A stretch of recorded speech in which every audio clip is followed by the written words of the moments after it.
Hi, everybody. Actually, maybe I should start with hi there, everybody, because today is a very special episode of the Dr. Keith Darrow podcast where I welcome both John and Chase, app inventors of the Hi There app, as you can see right over my shoulder.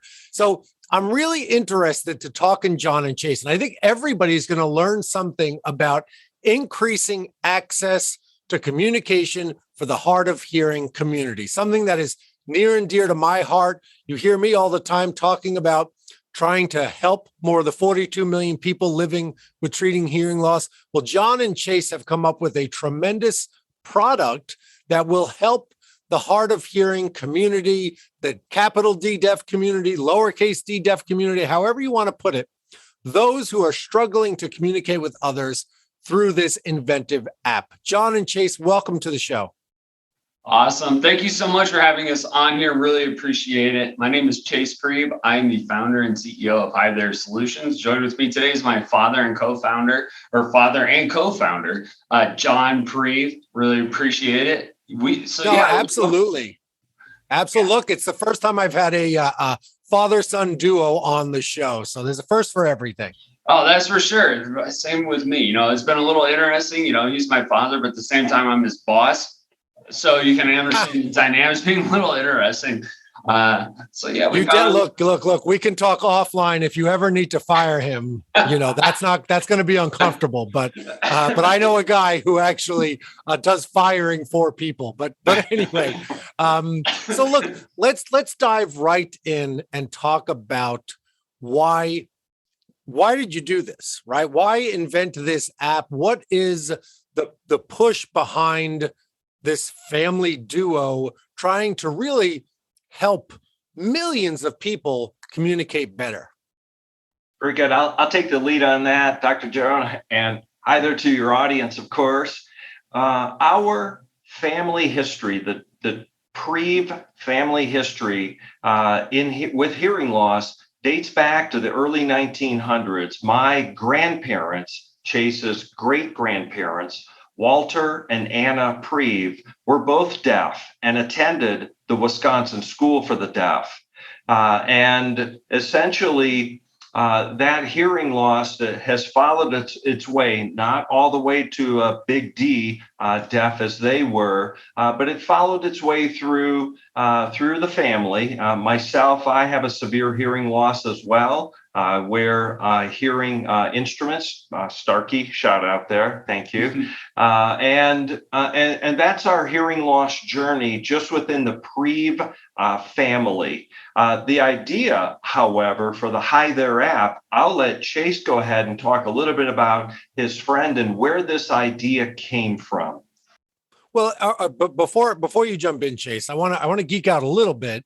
Sure. What have you learned about the Preeb genetics? What have you learned about your case? Is it documented, or is this just something that you've drawn your own family tree, but haven't sort of looked into genetically speaking? So genetically speaking, we have no history there or documentation, if you will. Kind of a sad story, if you will, of the Preeb family. Although my grandparents, Walter and Anna, were married and had 5 children, my father was the oldest and the only boy. So he had 4 sisters. But in the middle of the Great Depression, if you think about just the economic times, maybe how hard it was to find work and keep work and retain work as a hearing person, my grandparents were both deaf with 5 children. They were unable to keep the family together. In fact, what they ended up doing was having to place all 5 of their children into foster homes in Northwest Wisconsin, basically on farms. And the family was never brought back together again. My grandparents both died actually before my parents were even married in the early 50s. So from a genetics or tracing back, all we have are just records from a little town in Fall Creek, Wisconsin, and then of course from the Wisconsin School for the Deaf as well. And as we've tried to piece together the family history. Well, I appreciate, as I'm sure everybody does who's listening, you sharing that personal story. I mean, that is I think that really speaks to, and I'm sure like your family has literally lived through the transition of, like you said, going to deaf school, and please know that I don't say this in a insulting way, but back then it was right, deaf and dumb.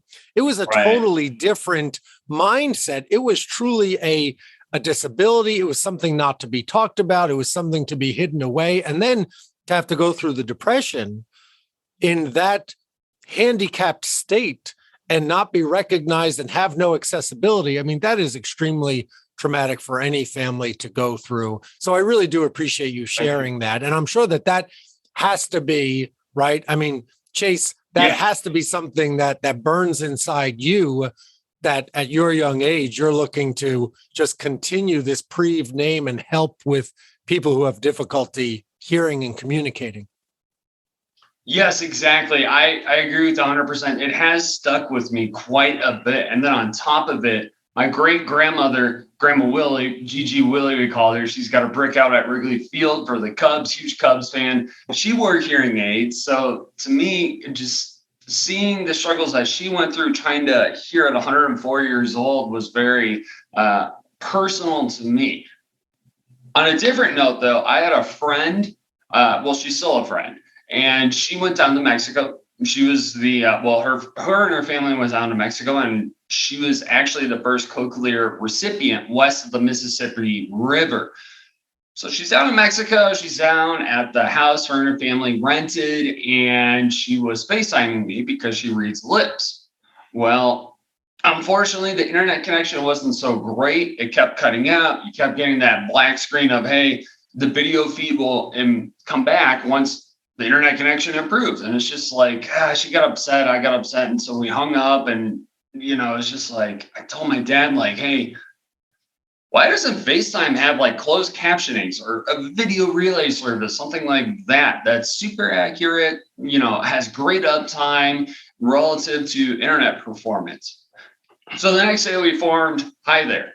And here we are now. We're launched in the Google Play, Apple App Store. And it's been a really great journey ever since. Anything you'd like to paint around there? Go ahead. So let's talk about, no, that's great. Now that I understand your why, I understand that there's a family history there, there's a passion, and then it came to this head of broken communication on FaceTime.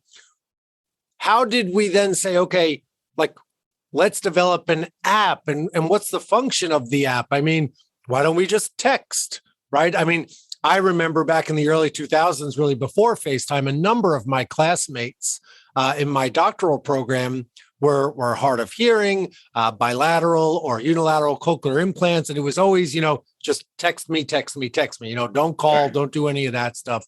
But, that was 10, 15 years ago, and times have really changed.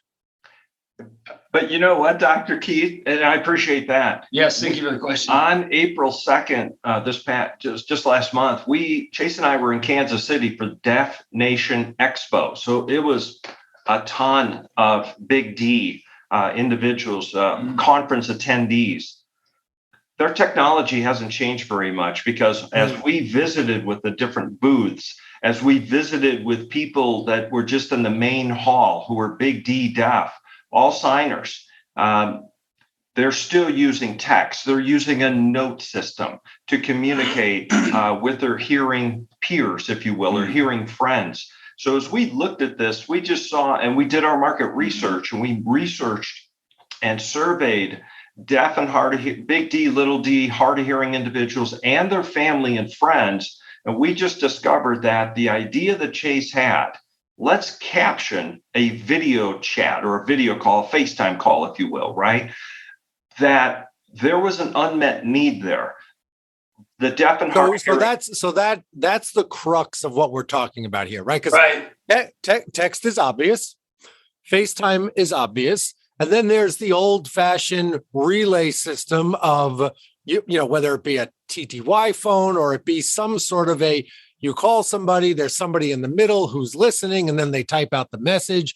This seems to be bringing together all of that technology. So if I'm a user, or if I'm, hard of hearing, hearing impaired, whatever label you want to use, whatever describes your culture, That's completely fine. Totally. How do we use this? What does it do? Sure. So our solution is a mobile app. Yeah.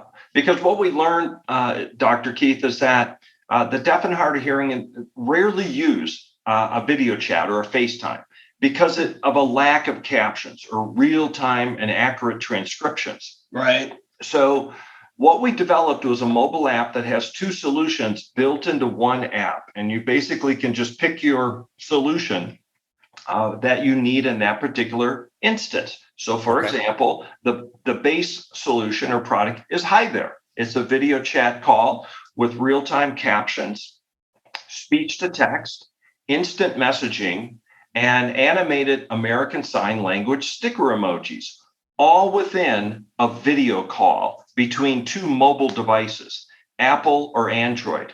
And so let's say I've got, I don't even know where it is, but okay, I got my phone. Yep. I have the app. You have the app on your phone. We can FaceTime, and there's live real-time captions happening. Yes, between an iOS device, so an Apple device to a Google device, or an Apple to Apple, Google to Google.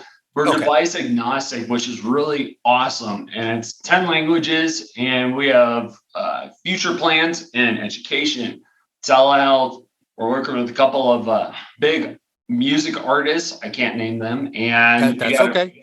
That's all good. I know, right? So tell me. So I've been, I do a lot of presentations, and I've noticed in the past maybe year or two, there's this new feature on Microsoft PowerPoint where essentially, and I've used this in some places, where you hit a button and while you're speaking, it's live transcribing for you. Is that sort of similar technology? It's similar. Ours is more accurate from what we found from our study. Well, I'm so glad you said that, because I was going to say the problem with the PowerPoint is it seems like 60% of the time it's writing something that I did not say. Or it's covering your face, right? Which we don't do. We keep it at the bottom, so you don't have this, the Star Wars effect coming up. We're more accurate. The technology's faster, better, quicker. And it's really great what we're able to accomplish here now and in the future. It's awesome. I'm not trying to do a product pitch right here, but we're best in class. We're an Innovator Award winning app. So I don't see that as a pitch. I see that as showing the value and the social proof behind what you have created. I mean, look, to date, we're in the middle of 2022.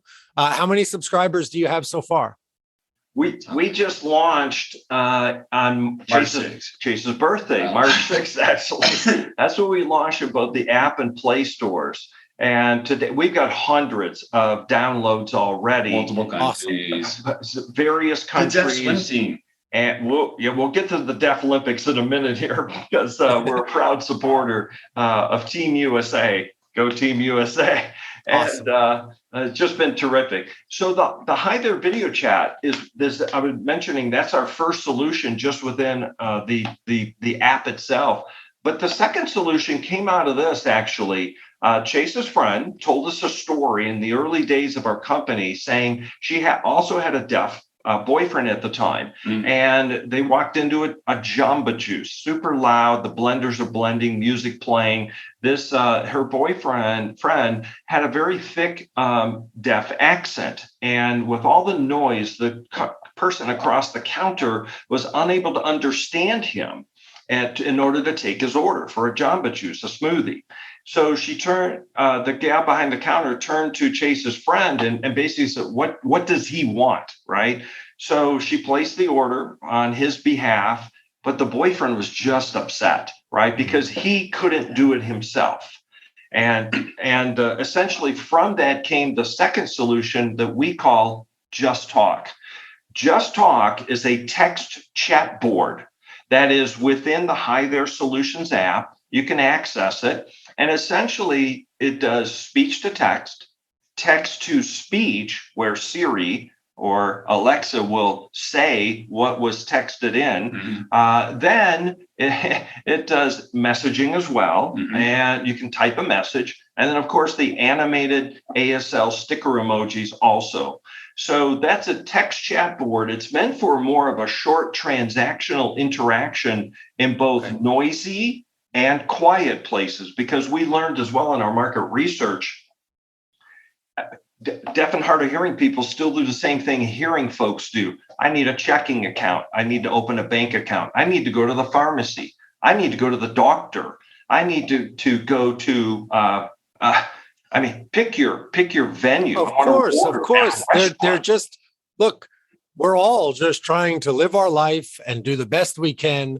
And when a person is hard of hearing, no matter which culture you identify with, it is still a struggle. And each person with a hearing loss deserves full access to every service that somebody with normal hearing is granted. I believe in that wholeheartedly. The Americans with Disability Act, look, I think we still have a long way to go, but we've certainly come really far in the last 30 to 40 years. And I think this app is one of those that will, even though we're new, I think will really change the way the hard of hearing community communicates over the next 10, 15, 20 years. This is so innovative and so necessary. Thank you. Appreciate that. Key word there, and Chase mentioned this. Hey, we're an award-winning app. Here's the backstory why we can make that claim. Last year in July, I happened to come across a website called Hearing Health and Technology Matters. It's got tens of thousands of audiologists around the globe. I'm sure you're familiar. And they had a competition. They have an annual competition, actually. And I applied. Now, at that point, we were just going into beta testing. We had a clickable prototype and some wireframes of what our screens would look like. But we knew what the app was going to do once it was launched, right? Mm-hmm. Real-time captioning for a mobile device, mobile video chat. I threw in, I applied, and then I didn't think anything else of it. 4 months later, it's October. We get an email from Dr. Kevin Leby, and he's like, hey, John and Chase, congratulations. You guys won an Innovator Award. You're an award-winning app. I said, geez, I got to go back and look up what did I do. So what did I apply for? We didn't even vote for ourselves. We didn't even promote it and say, hey, people, go on this website and vote for it. We did nothing. But within this, a certain category called assistive technology, mobile apps, captioning, we beat out 4 other competitors. That's awesome. We're number 1. And we're like, oh my gosh, this is massive. From that award, and once we could start promoting that we won an Innovator Award of one of the 6 categories, the floodgates just opened. It opened up a journal, I'm sure you're familiar, ENT and Audiology News. They reached out to us and said, oh my gosh, you guys won this. Are you on the market yet? We said no. But they go, well, look, we want to do a tech review. We're going to hook you up with one of our individuals that does tech review. We go, great. So we just had our tech review in ENT and Audiology News, just published at the end of April online, and then it'll be in the print version as well. That same award led us to another individual, Teresa Dubois, with Deaf Welcome TV out of Chicago. She has a studios. It's an app that streams on Roku. She's like, oh my gosh, I want to meet you guys. I want to have you on the show. I want to maybe think about a segment we can do called the Hi There segment, where you just introduce individuals you've met in your journey. And I have them on my show, and they talk about their hearing loss journey, personally, et cetera. I mean, the doors that have opened for us just since winning that award have been just unbelievable. And we're very humbled and grateful for it, of course. And from my opinion, well deserved, because this is necessary. And look, perhaps, they say timing is everything. And what I've observed, and I'm sure you have too, is over the last probably 5 years, there has been a resurgence of a focus on hearing impairment, on the capital D deaf community. I can tell you at my university, in the last 5 years, the enrollment in the sign language classes just is exponentially increasing almost every semester. Now we need to run multiple sections of the course. I'm sure you've seen that movie Coda, right? There's just yeah. Hawkeye, right? Marvel superhero. He's got hearing loss. So it's a great time, I think, that our society is really starting to get more and more open, really starting to break down that stigma of hearing loss. With 500 million people worldwide suffering with hearing loss, the number one sensory disorder on the planet, it should not be something that's brushed under any rug. It's not something that should be ignored. And it's not something that should get in the way of somebody having access to an opportunity to anything and everything they want. Totally agree with you. We have future innovations coming up, specifically like right here, which, we know the deaf, hard of hearing perform one full letter grade lower than their hearing peers. And then you got the stigma too. I mean, in high school, you don't want to be called out for having a disability or anything like that. We're all about accessibility, inclusivity. And if you got somebody sitting at the front of the class, or you can't read the teacher's lips because he or she has their back to you, shoot, that's a bummer, And so we fully agree with you. We're here to just create solutions that help this underserved community. Anything you'd like to pan around there? No, that's the next solution. It may be a little bit, we're focused on launching Hi There and Just Talk right now, but the solution that Chase described right here is terrific. It's another accessibility or accommodation, if you will, that'll be geared toward the education vertical. Interesting. The concept is essentially, hey, look, it's just using an API called Transcribe from AWS, Amazon Web Service, where, for example, a teacher would wear a Bluetooth microphone on their collar or something. Mm-hmm. It'll be paired up to a student's laptop or iPad that's provided by the school system, certainly. And then within that, they open up the Right Here solution. The teacher gives a presentation. It's transcribed in real time onto the screen. And then 3 things happen at the end of the lecture. Save it to the cloud in a PDF format, email it to yourself, or save it on your local device. So the student's able to retrieve their notes. We believe it could be an editable PDF. Or share with your friends. With your friends. And we believe that this is a nice accommodation idea. And we'll begin work on that early next year.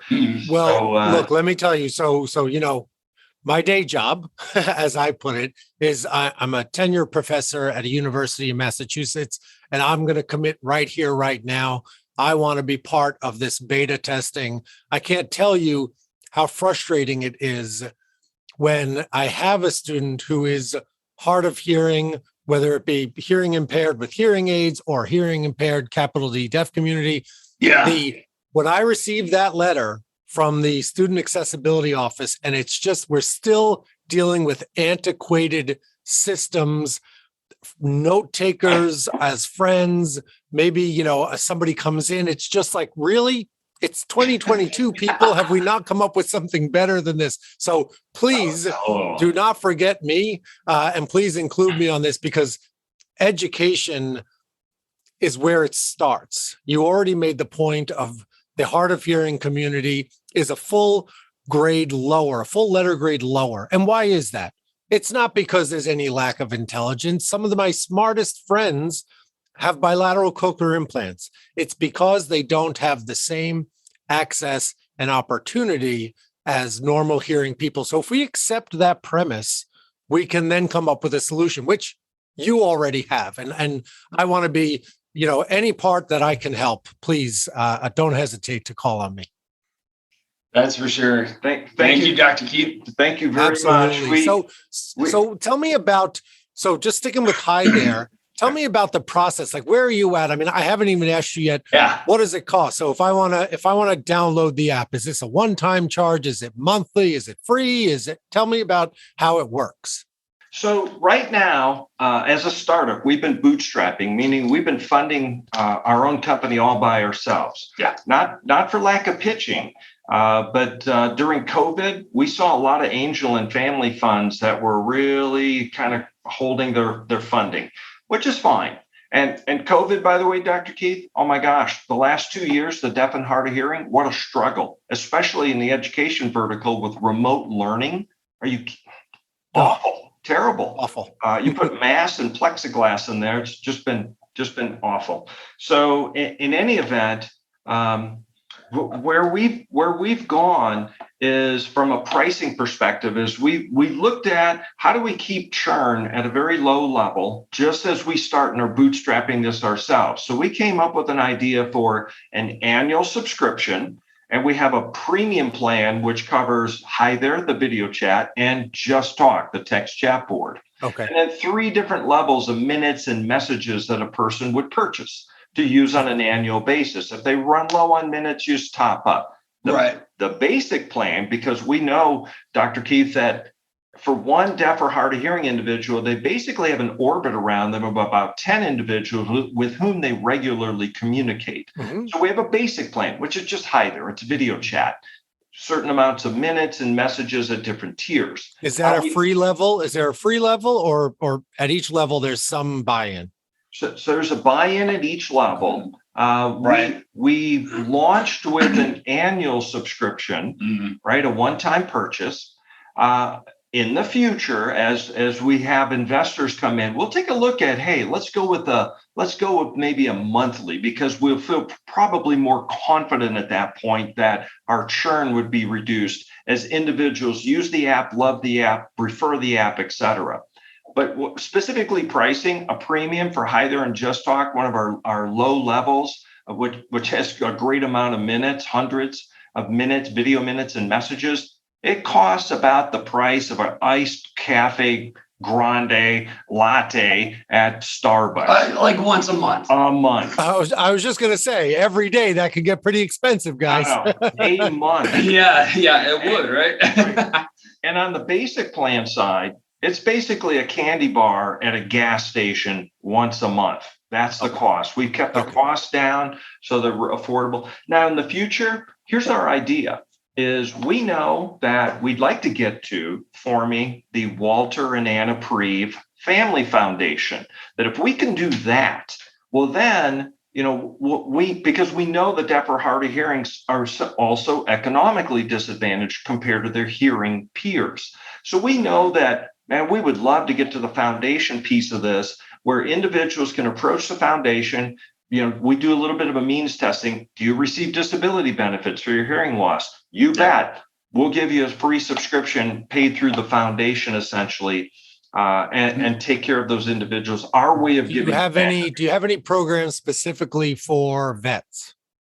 So, oh gosh, we don't have any programs for veterans, although we have connections. But we have connections. Really good connections. They are an awesome group segment of our market. We know that 2.7 million veterans every year receive disability benefits from service-connected hearing loss. So the VA, the veteran segment, is just massive. That's not even scratching the surface of the actual people who deserve benefits given their hearing loss as a result of time, service to our country. But anyways. No, so we have a really close community. Both my grandparents and fathers were veterans, and Staff Sergeant Shiloh Harris, he's an advisor of ours. Great book, great public speaker. Just want to give him a little bit of a promo if you don't mind. And we just know it's a great segment, great community, and we are very passionate about our vets. Can you see this getting to a point where there's potentially a free option that is perhaps provided by, right, some of the major hearing aid manufacturers, whether it be, hearing aid manufacturers, implant manufacturers, right? I mean, there's a lot of funds to go around and a lot of people who could benefit with maybe, those small little advertisements on the bottom, or have you sort of said, no, that's not a route we're going? I'm just curious. Yeah. So strategic alliances with the big 5-6 hearing instrument manufacturers are something that we're intending to pursue. We have connections with all of the hearing aid manufacturers just from some of our advisors or friends. For example, Justin Osmond of the Osmond music family. We call him a friend of ours. And, we've got Staff Sergeant Shiloh Harris, MFA Rudkin, Matthew Maxey, Amber Galloway, Tyson Gillies. I mean, we have a number of friends who are all with connections with all the manufacturers plus Cochlear. And our hope and our goal, our initial, you can imagine where our time and focus has been up to this point. It's just, hey, development, beta testing, launch. And now it's all about how do we develop strategic alliances? To your point, hey, can we get a manufacturer behind us who would just love, hey, if every pair of Starkey hearing aids, and pick your manufacturer, Sure. Audicon, Phonic, etc. Pick your manufacturer. Hey, look, for everyone that's dispensed, how about a free subscription for a year to the Hi There app, for goodness sake, right? That they put in the little bag as they're being sent home with their hearing instruments, for example. Just an idea. Right. We'd like to pursue it. We sure would love strategic alliances or partnerships with our great hearing manufacturers or Cochlear. And we welcome that. And probably this summer that becomes part of one of our initiatives is to really shore up and investigate that. Yeah, knock on wood. Yeah. So let me ask you guys. I know you mentioned earlier about the Deaf Olympics, the Paralympics. Tell me about your involvement there and how you're working to promote in those circles. You bet. Absolutely. So happening right now is in fact the 24th Deaf Olympics. And this is a games, just like an Olympic Games. Think of that. All the various sports. They have a summer and a winter. Right now it's the Summer Games. It's happening in Brazil the first 2 weeks of May. We have connections with two different coaches, actually, for the swim team, men's and women's swim team, and then also the track and field team. And we have been following the results of these great Team USA deaf athletes. And on our social media sites, as we see individuals or teams that are medaling, gold, silver, bronze, etc. Of course, we're highlighting that. We're a supporter. We actually, with the Deaf Swim team, went ahead and provided a free subscription to the Hi There app for them to use while in Brazil, so they could stay in communication and contact with their friends and family back here in the States. And one of our languages is Brazilian Portuguese, so it helps them better communicate with with the locals. Citizens. Yeah, it's cool as heck. I mean, we want to give shout out to Colonel Kronk and OJ. Guys are crushing it. Congrats to Carly. You've set multiple world records, and it's just amazing what y'all been able to do down there. Keep crushing that's such a cool concept. When you said earlier about all the different language, it didn't even really dawn on me the concept of, look, normal hearing people struggle when we go to countries where, right, they're speaking a different language. It has to be at least 10x harder for somebody who's hearing impaired. And so to have this app be able to translate in different languages, I mean, that's just incredible work, guys. Incredible work. Thank you. Yeah, thank you so much. We're super excited about it. Yeah, in the future, we'll be able to translate other languages into sign languages into other sign languages, other speech, text, speech, all that. But we just want to say, go Team USA, go crush it. Keep it up, man. Keep it up, y'all. That's great. That's great. So look, I think that you guys are at a great point. I think that this is an absolute necessity, and I wish you all the luck in the world with this app because it's absolutely necessary. I know I'm going to continue to speak to my patients about it. And now that even I know more, I'll really be able to encourage them. And hopefully this podcast helps get out the word about all the great work you're doing. I've already said I'm committed to, anything I can on the education side. I think that's an absolute necessity. But you guys you're doing God's work. And thank you so much for all you do. Thank you. Awesome. Hey, thank you so much for the time today. Really appreciate it. And absolutely looking forward to Hey, look, one last question. Go ahead. I have to ask, right? Yeah. I can't ignore all those guitars in the background. So what's going on here? Tell me, because I think the last people that should be exposing their ears to loud sounds is the Preve family. Yeah, no, I agree with you. Excuse me. So I've got a Les Paul back here. Gibson Les Paul 1958 Sunburst reissue. I've got an ESP. They only made about 500 of them, and it's a limited edition. Then behind there, the red one, I actually bought for my mom for Mother's Day as a gift because she loves my, ESP, my Les Paul, and I'm just like, you know what, Mom, I'm gonna get your own guitar. You keep playing mine all the time, so here's your own, Awesome. that kind of a thing. Awesome. So got back there also the original Out of Their Heads, the Rolling Stones album from 1964. I'm a big Rolling Stones fan, as is my dad, but I think if we came down to it, either be Bruce Springsteen or what, Johnny Cash. Probably, yes. Probably. That's that. What a great story. So when is the Preve family band going on tour? Because I got we're going on tour with the Osmond family, and it's going to be great. Excellent. Hey, no, look, no, in all seriousness, the Osmond family does great work. We have actually worked with the Osmond Foundation through our Sound of Life Foundation. So you're definitely connecting with the right people and doing amazing work. And like I said, let me know when the tour kicks off. I need to buy tickets. Sure. Do you play All right, anything? guys, you have a great day. Right. Thank you so much for your time, and can't wait to spread the word about the Hi There app. You rock. Thank you, sir. Really appreciate it. Thanks, Dr. Darrow. Appreciate it.